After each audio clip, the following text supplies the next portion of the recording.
Praise the Lord. கர்த்தருக்கு ஸ்தோத்திரம். வார்த்தைக்குள்ள போலாமா? James chapter 3 verses 8. James chapter 3 verses 8. But no one can control the tongue. It is wild and evil, full of deadly poison. மறுபடியும் But no one can control the tongue. It is wild and evil, full of deadly poison. நம்மளோட சரீரத்தில் முக்கியமான ஆபத்து எது தெரியுமா? ஆபத்தான ஒரு தீங்கு எது தெரியுமா? நம்மளோட டங்கு, நாக்கு ரொம்ப ஆபத்து. அதை நம்ம என்ன பண்ணணும்? கண்ட்ரோல் பண்ணணும். என்ன சொல்கிறேன்? But no one can control the டங்குன்றான். யாரால இது நாக்கை கண்ட்ரோல் பண்ண முடியாது. யார் கண்ட்ரோல் பண்ண முடியும்? நம்மளோட நாக்கை நம்மளை தான் என்ன பண்ண முடியும்? கண்ட்ரோல் பண்ண முடியும். இந்த நாக்கு வந்து ரொம்ப விஷம். குடும்பத்தை என்ன பண்ணிடாது? அழிச்சிடும்.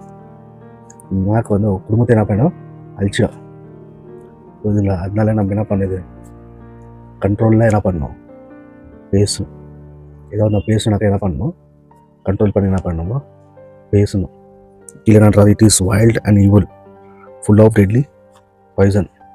பிசாசு நாக்கு. எப்படி பேசணுக்கு தெரியாது. ஒரே டைம் இப்படி பேசும், ஒரே டைமோ அப்படி பேசும்.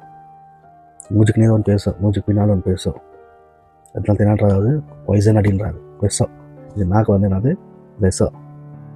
இது கண்ட்ரோல் பண்ணிக்கிறது யார் கையில் இருக்குது? நம்ம கையில் தான் இருக்குது. கண்ட்ரோல் பண்ணிக்கிறது நம்ம எப்படி கண்ட்ரோல் பண்ணிக்கிறோம்? யார்கிட்ட எப்படி பேசும்போது கண்ட்ரோல் பண்ணி எப்படி பேசுவோம் நம்ம? புரியுதுங்க நான் சொல்கிறது? ஜாக்கிரதையாக இருக்கணும். பேசும்போது ஜாக்கிரதையாக இருக்கணும். நம்மளோட நாக்கு என்ன பண்ணுறோம்? கண்ட்ரோல் பண்ணிக்கணும். புரியுதுங்களா? டக்கு நம்ம வார்த்தையை பேசிட்டு நினச்சிக்கோ, நம்மளே என்ன பண்ண முடியாது, நம்ம எடுத்துக்க முடியாது. அவ்வளோ பவர்ஃபுல் எது? இந்த நாக்கு. நல்லதாக பேசும், கெட்டதாகவும் என்ன பண்ணாது? பேசும். நல்லதாக பேசும், கெட்டதாகவும் பேசும். ஜாகிரதையாக இருக்கணும். புரியுதுங்களா? உங்களுடைய இந்த வார்த்தை படிங்க. அதுக்கு நீங்கள் படிச்சிங்கனாக்கா இன்னும் நல்லா உங்களுக்கு புரியும். சரிங்களா? 9, 10, 11, 12 இதெல்லாம் நீங்கள் படிச்சிங்கனாக்கா இன்னும் நல்லா உங்களுக்கு புரியும். சரிங்களா? ஜாகிரதையாக இருங்கோ. கர்த்தர் உங்களை ஆசீர்வதிப்பாராக. ஆமென்.